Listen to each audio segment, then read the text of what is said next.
사랑하는 성도 여러분, 우리는 다 좋은 공간, 좋은 환경 속에서 살아가고 싶어 합니다. 우리는 그것을 추구하며 살아가는 것이죠. 우리가 살고 싶어 하는 공간, 그 공간은 바로 행복 공간일 것입니다. 사람은 누구나 행복을 추구하기 때문에 그렇습니다.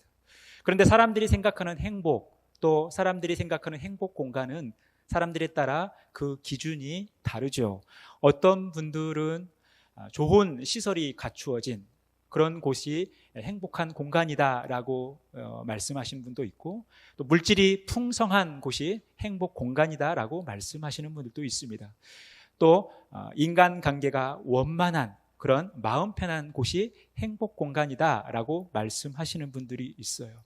여러분들이 추구하시는 행복 공간은 어떤 공간입니까? 그렇다면 우리는 그리스도인으로서 그리스도인이 추구하는 행복 공간은 어떤 공간이 되어야 할까요? 우리는 오늘 본문 말씀을 함께 살피면서 우리가 회복하고 또 능력으로 갖추어야 할 17번째 이야기를 함께 나누고자 합니다. 하나님께서 이제 에스겔 선지자를 부르셨습니다. 남쪽 유다가 바벨론에 의해 나라가 망하게 되고 모든 사람들이 다 포로로 끌려가게 됩니다. 에스겔 역시도 포로로 끌려가서 이 그발 강가에서 살고 있었습니다. 이 그발 강가에서 살고 있는 에스겔을 하나님께서 부르셔서 이스라엘 백성들을 향한 이 예언의 메시지를 선포하게 합니다. 그래서 이스라엘 백성들로 하여금 회개하게 하고 하나님께 돌아가게 하는 그 심정을 에스겔 선지자를 통해서 증거하신 것이죠.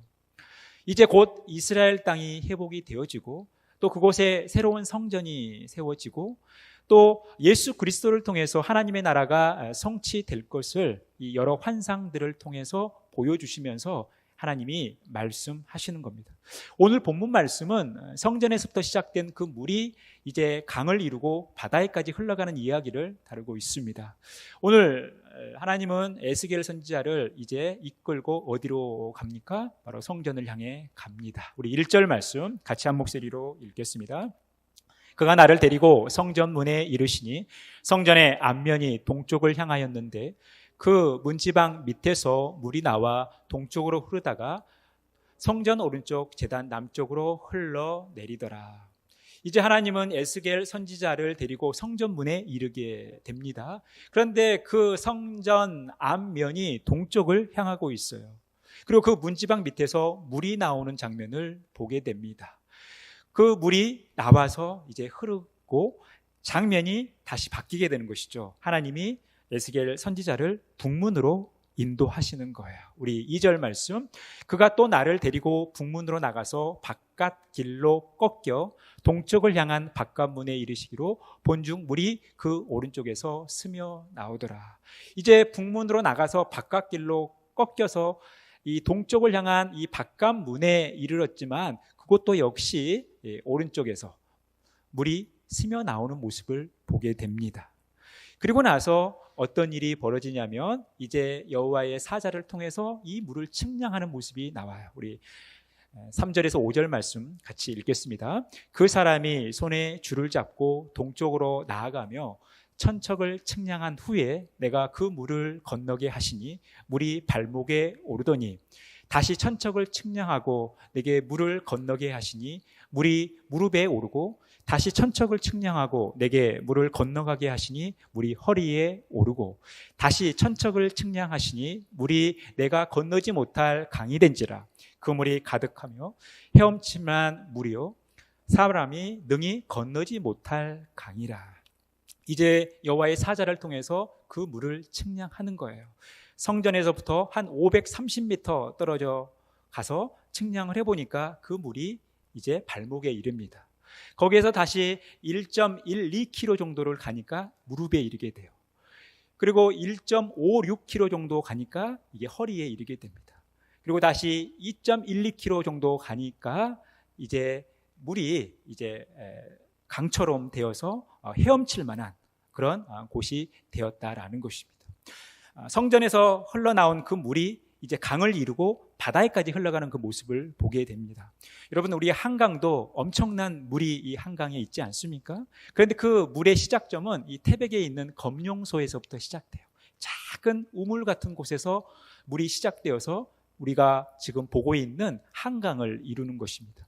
오늘 에스겔 선지자가 보고 있는 그 광경도 바로 그와 같은 광경이라는 거예요. 물이 성전에부터 시작돼서 큰 강을 이루고 또 바다에까지 흘러가는 그 모습을 보게 됩니다. 그리고 그 장면이 여기에서 그치지 않아요. 어떤 일이 생깁니까? 8절 말씀, 그가 내게 이르시되 이 물이 동쪽으로 향하여 흘러 아라바로 내려가서 바다에 이르리니 이 흘러내리는 물로 그 바다의 물이 되살아나리라. 강을 거치고 또 바다로 흘러간 이 물로 인해서 바다의 물이 되살아나는 일이 생겼다라는 것입니다. 또 여기에서 그치지 않습니다.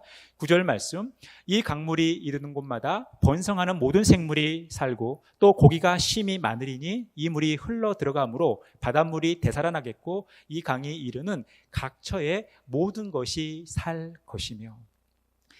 강물을 통해서 흘러가는 이 물이 바닷물을 되살아나게 했고 이 바닷물이 되살아나면서 이 강이 흐르는 그 각처의 모든 생명체들이 다시 살아난다라는 거예요.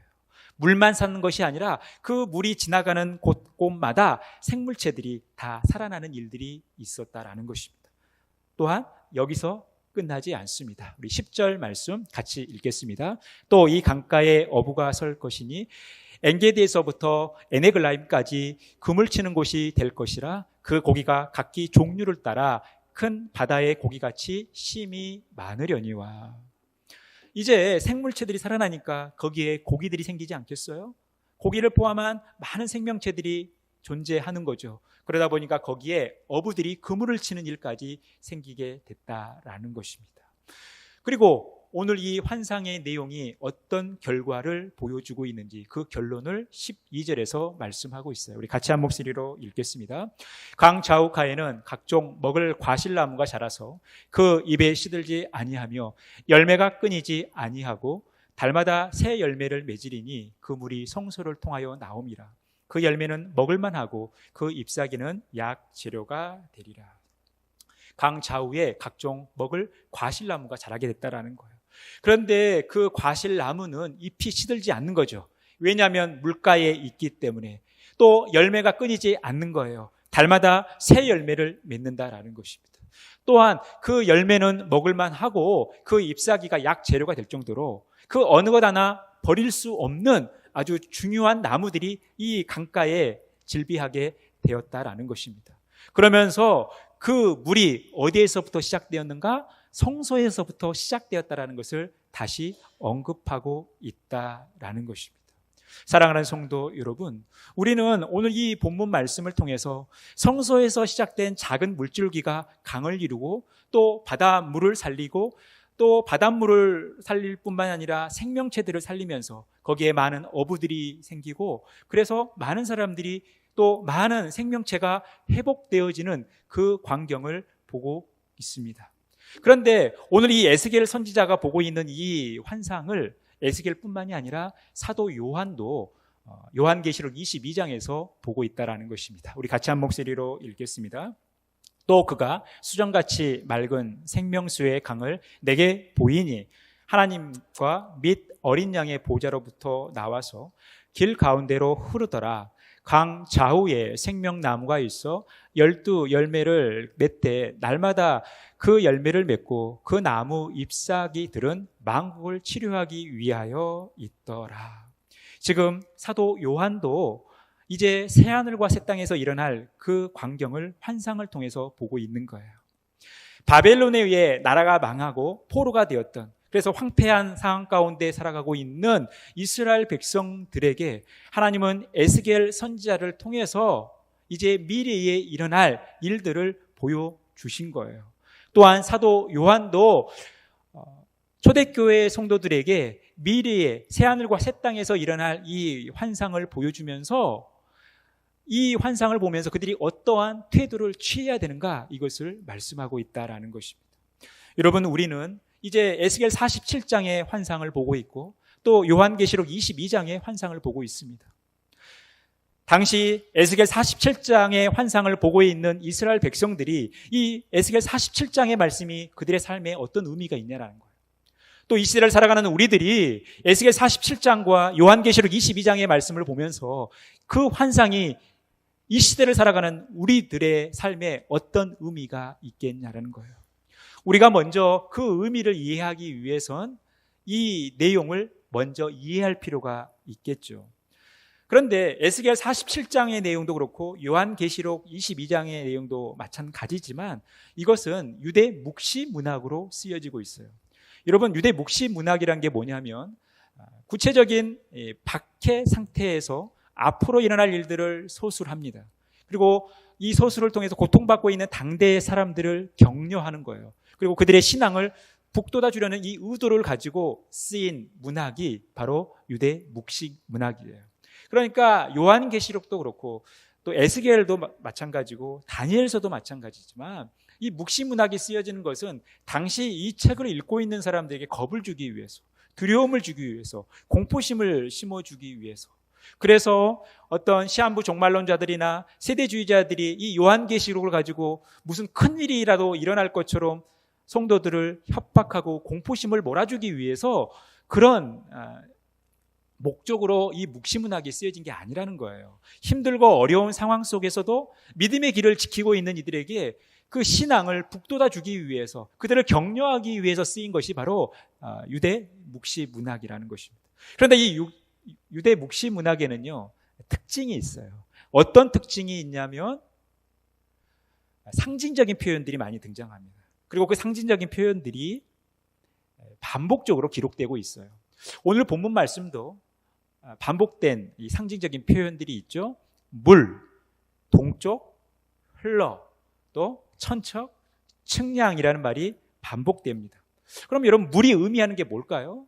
또 동쪽이 의미하는 게 뭘까요? 또 흐른다라는 것이 무엇을 의미하겠습니까? 천이라는 것이 무엇을 의미할까요?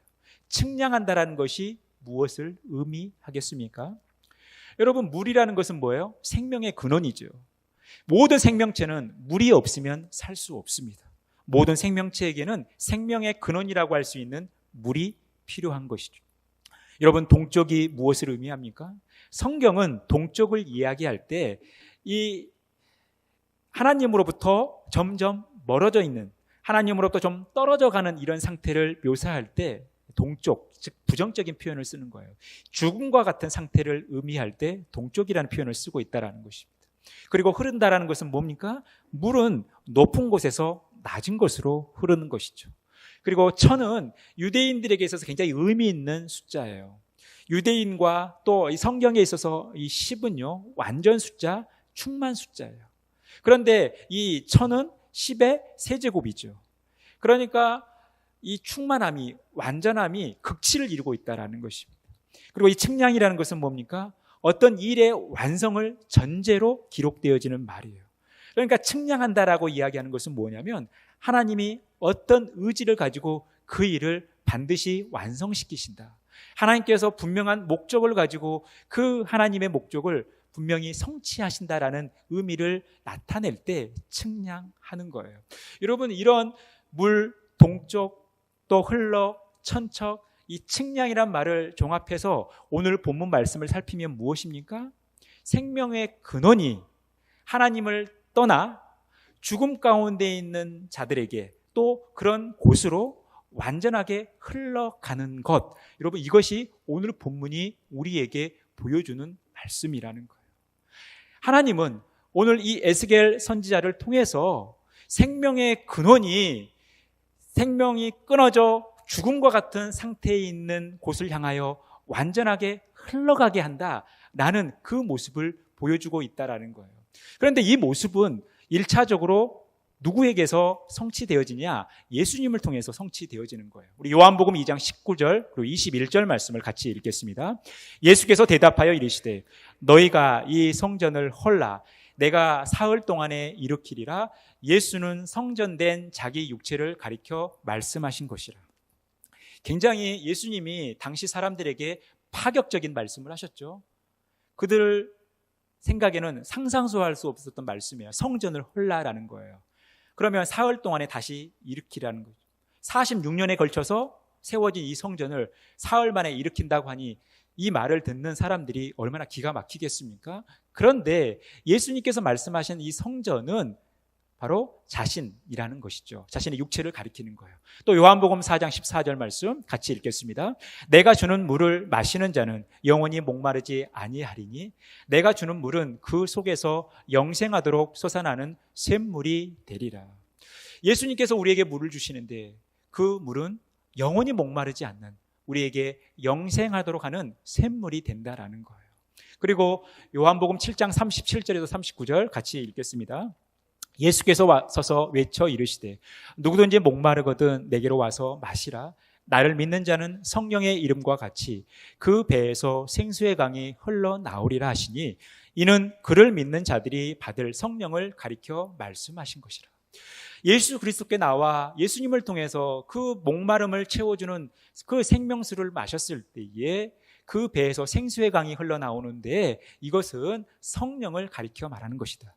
우리가 예수 그리스도께서 주신 그 생명수를 마실 때 성령께서 우리에게 임재하신다라는 것을 말씀하는 거예요. 그리고 마지막 마가복음 1장 17절 말씀 같이 읽겠습니다. 예수께서 이르시되 나를 따라오라. 내가 너희로 사람을 낚는 어부가 되게 하리라 하시니.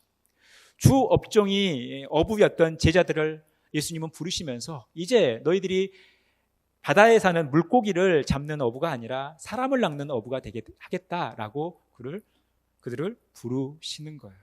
여러분, 이것을 통해서 알 수 있는 것은 뭡니까?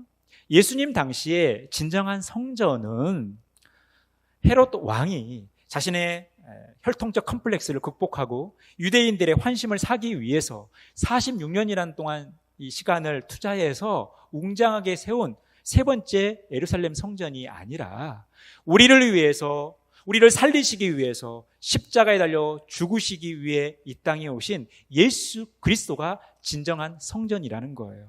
그래서 우리를 위하여 죽으신 그 예수 그리스도를 우리가 받아들일 때에 우리 안에 성령이 임재하고 우리는 그 성령 충만함으로 예수 그리스도께서 우리에게 주신 이 놀라운 복음, 우리 인생이 살아가는 이 비결을 많은 사람들에게 증거하는 이 일들을 예수 그리스도께서 이루셨다라는 거예요.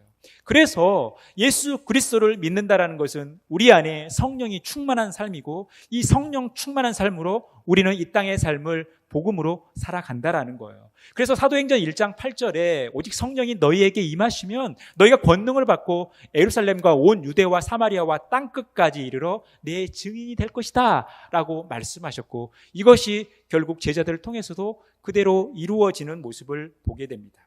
사랑하는 성도 여러분, 우리가 오늘 이 에스겔 선지자를 통해서 보여주신 이 환상이 예수 그리스도와 그 제자들을 통해서 그대로 성취되어지는 모습을 보게 되는 거예요. 그리고 그 현장에 저와 여러분이 있는 것입니다. 예수 그리스도의 복음이 우리에게 찾아왔고 우리는 그 복음으로 이제 하나님의 자녀가 되고 예수 그리스도의 제자가 되어 이 자리에 앉아 있는 것이죠. 그런 의미에서 오늘 본문 말씀을 살피면 우리는 이 네 가지를 함께 살필 수 있다라는 거예요. 첫 번째, 우리를 살리는 생명의 근원은 오직 예수 그리스도라는 거예요. 여러분, 누구나 다 살기를 원하지 않습니까? 이 사는 문제가 우리 앞에 놓인 아주 중요한 문제예요. 그런데 우리를 살리는 생명의 근원은 오직 예수 그리스도라는 거예요. 두 번째, 우리는 이 예수의 생명을 가져야 한다라는 거예요. 우리 안에 예수 그리스도의 피가 흐름으로 우리는 이 예수의 생명을 가져야 된다라는 거예요. 우리가 예수의 생명을 가진다라는 것은 뭡니까? 예수 그리스도를 우리의 구주로 받아들이고 천국의 소망을 가지고 살아가는 삶이 우리 안에 예수 그리스도의 피가 흐르고 예수의 생명을 가지는 삶이라는 것입니다. 그리고 세 번째, 우리는 이 예수의 생명을 우리만 간직할 것이 아니라 예수의 생명을 흘려보내야 된다는 거예요. 예수의 생명이 필요한 곳에 흘려보내야 된다는 거예요. 주의 복음을 증거하는 삶과 또 주님의 사랑을 실천하는 삶을 통해서 이 예수의 생명을 흘려보내야 된다는 거예요. 마지막 네 번째, 이 우리가 흘려보낸 이 예수의 생명으로 다른 이들과 주변을 살려야 된다는 거예요. 주변이 살아나야 된다는 거예요. 사랑하는 성도 여러분, 여러분들은 이렇게 살아가고 계십니까? 여러분, 예수 그리스도가 우리의 유일한 생명의 근원이 되심을 믿습니까? 예수 그리스도만이 우리의 소망이며 우리를 살리는 길임을 여러분 믿습니까? 그렇다면 여러분들 안에는 예수 그리스도의 피가 흐르며 예수 그리스도의 생명을 가지고 있습니까? 그리고 여러분들이 가지고 있는 이 예수의 생명을 복음 증거와 또 사랑 실천이라는 이 모습을 통하여 다른 곳으로 흘려보내고 있습니까? 그리고 여러분들이 흘려보낸 그 예수 그리스도의 생명이 여러분들의 주변을 살리고 있습니까? 여러분, 우리가 이것을 점검하셔야 되는 거예요. 예수 그리스도의 피가 흐름으로 모든 이들이, 우리 주변의 모든 이들이 살아나는 이런 놀라운 역사가 있어야 된다는 거예요. 이 은혜가 저와 여러분들 가운데 가득 넘치기를 간절히 축원합니다. 여러분, 제가 15년 전에 5년 동안 김포에서 사역을 하면서 살았습니다. 이 김포라는 것이 굉장히 매력적인 도시예요. 왜냐하면 이 도시적인 모습도 있고 또 농촌 시골적인 모습도 있어서 굉장히 매력적인 도시입니다. 그래서 제가 5년 동안 그곳에서 살면서 굉장히 행복한 삶을 살았어요. 그런데 단 한 가지 아쉬운 게 하나 있었습니다. 그것은 뭐냐면 헌혈을 하고 싶어도 헌혈을 못합니다. 왜냐하면 그곳이 말라리아 헌혈 제한 구역이라고 그래요. 우리나라 몇 곳이 있는데 이 경기도에서는 파주와 김포가 이 말라리아균 위험 지역이다 보니까 헌혈이 제한됩니다. 그 연장선에서 함께 제가 여러분들에게 소개하고 싶은 인물이 있는데, 여러분 세계에서 가장 축구를 잘하는 선수가 누군지 아십니까? 요즘은 뭐 여자분들도 웬만하면 다 아시더라고요. 요즘은 뭐 또 새로운 사람들이 많이 등장해서 뭐 우열을 가리는 것이 쉽지 않지만 몇 년 전만 하더라도 양대 산맥이 있었습니다. 어떤 분들은 아르헨티나의 메시가 축구를 제일 잘한다라고 말씀하신 분들이 있고, 또 어떤 분들은 포르투갈의 호날두라는 선수가 제일 잘한다라고 말씀하신 분들도 있어요. 물론 관점에 따라 서로 다를 수 있고 판단 기준에 따라 다를 수 있기 때문에 사실 우열을 가리기가 힘듭니다. 근데 제가 누가 더 축구를 잘하느냐 이것을 이야기하고 싶은 것이 아니라 이 호날두에 대해서 여러분들과 함께 좀 나누고 싶은 이야기가 있어요. 호날두가 사실 몇 년 전까지만 해도 우리나라에서 인기가 참 좋았던, 이 선수를 참 좋아하는 선수였어요. 그런데 2019년도에 그가 속해 있던 유벤투스라는 팀이 이렇게 순회 경기를 하는데 우리나라에서도 이 호날두 팬이 있지 않겠어요? 그래서 그 선수 한번 뛰는 모습을 좀 보고 싶어가지고 상암 경기장에 갔어요. 막 비가 오는 날씨인데도. 그런데 안타깝게도 이 선수가 벤치에 앉아서 나오질 않았어요. 그래서 굉장히 원성을 사고 이제 이 호날두 선수는 우리나라에서 밉상이 돼버렸습니다. 이제 그거와 상관없이 이 호날두가 몇 년 전에 굉장히 재미있는 인터뷰를 했어요. 어떤 인터뷰를 했냐면 자기는 문신을 하지 않는데요. 몸에 문신을 하지 않는다라는 거예요. 여러분 요즘 문신이 굉장히 많이 보편화되지 않았습니까? 옛날에는 깍두기 아저씨라고 불리는 분들만 몸에 막 문신을 했어요. 그런데 요즘은 일반인들도 문신을 하는 시대예요. 뭐 웬만한 슈퍼스타들은 몸에 문신을 다 하고 다닙니다. 그런데 유독 세계에서 최고로 축구를 잘한다라고 불려지는 이 호날두라는 선수는 문신을 하지 않는다라는 거예요. 왜냐하면 그 문신을 안 한 이유가 어디에 있냐면 그가 1년에 2번씩 헌혈을 하기 때문이라는 거예요. 문신을 하고 나면 한 6개월 동안 헌혈을 할 수가 없다는 것입니다. 문신을 하고 나면 거기에 바이러스나 세균이 침투할 수 있기 때문에 6개월 동안은 헌혈할 수 없다는 거예요. 그래서 이 호날두는 문신을 안 하는 이유가 헌혈을 해야 되기 때문에 문신을 안 한다라는 이 인터뷰 기사를 제가 감명 깊게 읽었던 기억이 있습니다. 여러분, 이것은 어떻게 보면 우리 그리스도인의 삶의 단면을 보여주는 것이죠. 우리가 복음을 증거하고 하나님의 사랑을 우리 이웃들에게 증거하기 위해서 우리가 그만큼 거룩한 삶을 살아가야 된다는 거죠. 정결한 삶을 살아가야 된다는 거예요. 우리가 영적 바이러스와 세균에 감염되지 않도록 늘 정결한 삶을 살아가야 된다는 거예요. 그래야 우리가 온전히 복음을 증거할 수 있고 주님의 사랑을 증거할 수 있다라는 거예요. 그래서 우리는 이러한 흘려보내는 삶을 위해서 늘 우리 자신들을 정결하게 하는 삶이 필요한 거예요. 여러분, 우리는 흘려보내야 돼요. 우리가 받은 복음, 우리가 가진 주님의 사랑을 우리만 간직할 것이 아니라 흘려보내는 거예요. 우리가 흘려보내지 않고 간직만 하면 문제가 생기는 거 아닙니까? 여러분 11절 말씀 보시죠. 그 진펄과 개펄은 되살아나지 못하고 소금 땅이 될 것이며. 여러분 진펄과 개펄은 뭐예요? 물이 고여있는, 물이 저장된 공간이에요. 물이 저장되어 있다는 것은 뭡니까? 물이 흐르지 않는다는 거예요. 물이 흐르는 공간은 그 물로 인하여 주변에 있는 모든 것들이 살아나지만 갇혀있는 공간은 어때요? 되살아나지 못한다는 거예요. 우리가 주님의 사랑을 또 주님의 복음을 우리만 간직하고 있다면 이것은 썩을 수 있다는 거예요. 죽을 수 있다는 거예요. 그래서 이것은 흘려보내야 된다라는 것입니다. 사랑하는 성도 여러분, 우리나라가 130년 전만 하더라도 얼마나 황폐한 땅입니까? 지난번에 한번 여러분 보셨지만 언더우드 선교사의 기도에서 나타나지 않습니까?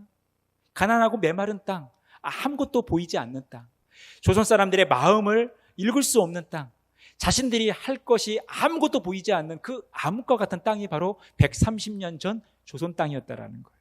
그런데 여러분 그 130년이 흐르고 나서 지금 우리가 살고 있는 이 대한민국은 어떤 땅이 되어 있어요? 중간에 고비도 있었습니다. 여러분 우리가 6월을 호국 보훈의 달로 지키지 않습니까? 호국 보훈의 달 하면 생각나는 게 뭐예요? 지난주 금요일 6.25예요. 71주년이 됐습니다. 1950년 6월 25일에 6.25 전쟁이 발발해서 3년이라는 전쟁이 있었습니다. 이때 엄청나게 이 땅이 황폐됐어요. 군인과 또 민간인 포함해가지고 이 한반도에 500만 명이 사망을 했습니다. 10만 명이 넘는 전쟁 고아가 생겼어요. 1000만 명의 이산 가족이 생겼습니다. 그리고 주택, 또 산업시설, 공장, 도량, 이 모든 것들이 파괴됐습니다. 그래서 6.25가 끝나고 나서 이것을 복구하는 데만 온갖 에너지와 시간을 할애해야 됐어요. 그런데 71년이 지나고 나서 우리 남쪽 대한민국은 어떻게 되어 있습니까? 올해 기준으로 국민 총 생산 GDP가 세계 9위예요. 별로 놀라지도 않으시네요. 세계에서 9번째로 잘 사는 나라라는 거예요, 여러분. 그리고 국방력이 세계 6위입니다. 그리고 세계에서 선교사를 2번째로 많이 보내는, 아마 조금 있으면 제일 많이 보내는 나라가 되지 않을까 싶어요. 이런 나라가 됐습니다. 그리고 여러분 우리 장로님도 기도하셨지만 이 코로나 팬데믹 이 시간을 거치면서 이제 세계가 주목하는 나라가 돼버렸어요. 얼마 전 우리나라 대통령이 G7 회의에 초청되지 않았습니까? 그냥 초청돼서 자리만 지키고 있었느냐? 그렇지 않아요. 세계 정상들이 우리 대통령 만나서 얘기 좀 해보려고 쫄쫄쫄 따라다니느라고 너무 바빴습니다.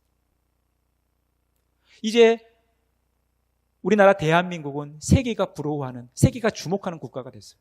이제 대한민국 국민이라면 세계 어디에 가서도 자부심을 느낄 수 있는 그런 시대가 됐습니다. 여러분, 우리나라는 지금 그렇게 됐어요.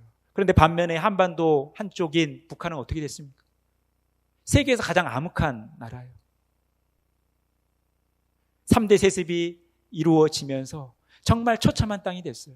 미국과 협상을 하지 않으면 이제 한 치 앞을 내다볼 수 없는 상황이 됐습니다. 최근 뉴스를 보니까 식량난이 굉장히 심각한 상황에 이르렀다고 합니다.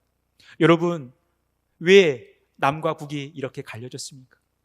130년 전 똑같은 상황 속에 있었던 이 남과 북이 71년 전 똑같은 상황 속에 있었던 남과 북이 여러분 왜 이렇게 바뀌었냐라는 거예요. 바로 예수 그리스도 복음 때문에 그런 거예요. 우리가 예수 그리스도의 복음을 받아들이고 그 예수 그리스도의 복음을 통해서 새로운 생명을 얻게 되고 그 생명을 우리만 간직하는 것이 아니라 우리 주변에게 나눠줌으로 그 생명이 많은 이들에게 흘러감으로 우리 모두가 다 잘 사는, 모두가 행복해지는 이런 대한민국이 된 거예요. 그 중심에 그리스도의 복음이 있다라는 것입니다. 그런데 여러분, 우리의 시선이 여기에서만 머물러 있어서는 안 돼요. 우리 장로님도 기도하셨지만 한국 교회가 위기를 맞고 있죠.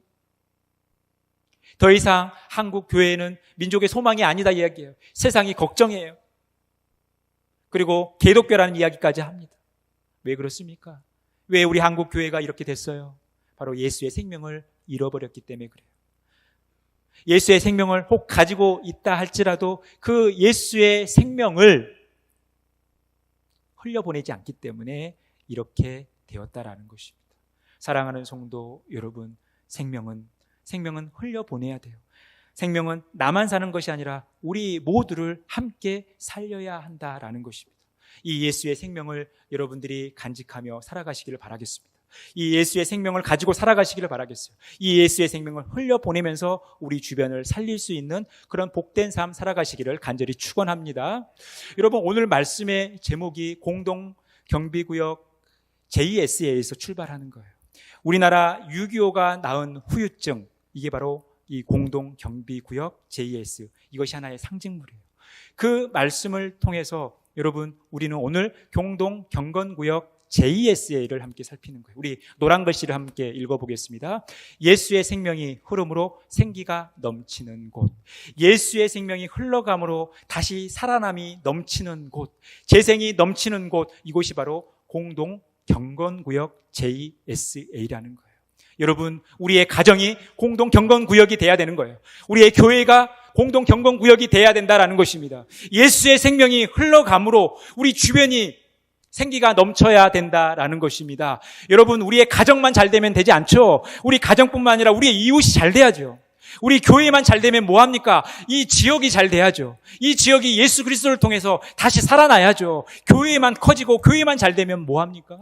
여러분, 그래서 우리 교회가, 우리의 가정이 공동경건구역이 되어야 한다라는 것입니다. 이 은혜가 저와 여러분들 가운데 가득 넘치기를 간절히 소망합니다. 사랑하는 성도 여러분, 여러분들은 행복하십니까? 여러분들은 다른 사람에게 행복을 주시는 분들입니까? 아니면 불행을 주는 분들입니까? 여러분들은 다른 사람들에게 힘을 주고 소망이 되는 분들입니까? 아니면 다른 사람들을 힘을 빼고 절망을 주는 분들입니까? 혹 다른 사람들이 여러분들에게 호감을 가지고 여러분들에게 다가오는 분들입니까? 아니면 여러분들을 기피하고 여러분들 곁을 가지 않으려고 하는 분들입니까? 여러분, 우리의 현 주소를 알기 위해서 우리가 반드시 점검해야 될 것 4가지가 있는 거죠. 첫 번째 뭡니까? 우리의 생명의 근원이 예수 그리스도라는 사실을 확실히 믿고 있냐라는 거예요. 여러분, 믿고 있습니까? 우리의 생명의 근원이 오직 예수 그리스도라는 사실을 믿으십니까? 그렇다면 여러분, 생명의 근원이 예수 그리스도인데 우리의 모습 속에 예수의 피가 흐르고 예수의 생명을 가지고 있습니까? 여러분들이 예수 그리스도를 유일한 소망으로 믿고 천국의 소망을 가지고 살아가시냐라는 거예요. 그렇다면 여러분들이 가지고 있는 이 예수의 생명을 흘려보내고 있습니까? 이 예수의 생명을 나만 가지고 있는 것이 아니라 복음 전도, 복음 증거와 또 사랑 실천을 통해서 다른 이들에게 흘려보내고 있냐라는 거예요. 더 나아가 여러분들이 흘려보내신 예수 그리스도의 생명이 여러분들의 주변을 살리고 있습니까? 우리의 복음 증거와 우리의 사랑 실천을 통해서 우리 주변이 살아나고 있냐라는 거예요. 여러분, 우리가 이것을 반드시 점검해야 돼요. 이것들이 충족되었을 때, 우리의 삶 가운데 이것이 가득할 때 우리의 삶은, 우리의 삶의 현장은, 우리의 가정은, 우리의 교회는 공동경건구역 JSA, 예수의 생명이 흐름으로 생기가 넘치는 곳이 될 수 있다라는 거예요. 이 일에 우리 모두가 쓰임받았으면 좋겠습니다. 저와 여러분의 모습을 통해서 나만 사는 것이 아니라 다른 이들을 살릴 수 있는, 우리 주변을 살릴 수 있는 그런 하나님의 원대한 계획 속에 우리가 쓰임받는 복된 삶을 살아가셨으면 좋겠습니다. 이 은혜가 저와 여러분들 가운데 가득 넘치기를 간절히 축원합니다. 기도하겠습니다. 하나님, 감사합니다. 하나님께서 저희들을 사랑하셔서 예수의 생명을 우리에게 주시고 그 생명 가운데 살아가게 하심을 감사합니다. 그 생명을 우리만 간직할 것이 아니라 많은 사람들에게 흘려보내므로 예수의 생명을 가지고 우리 모두가 되살아나는 놀라운 역사 있도록 도와주옵소서. 모든 말씀을 거룩하신 예수님의 이름으로 기도합니다. 아멘.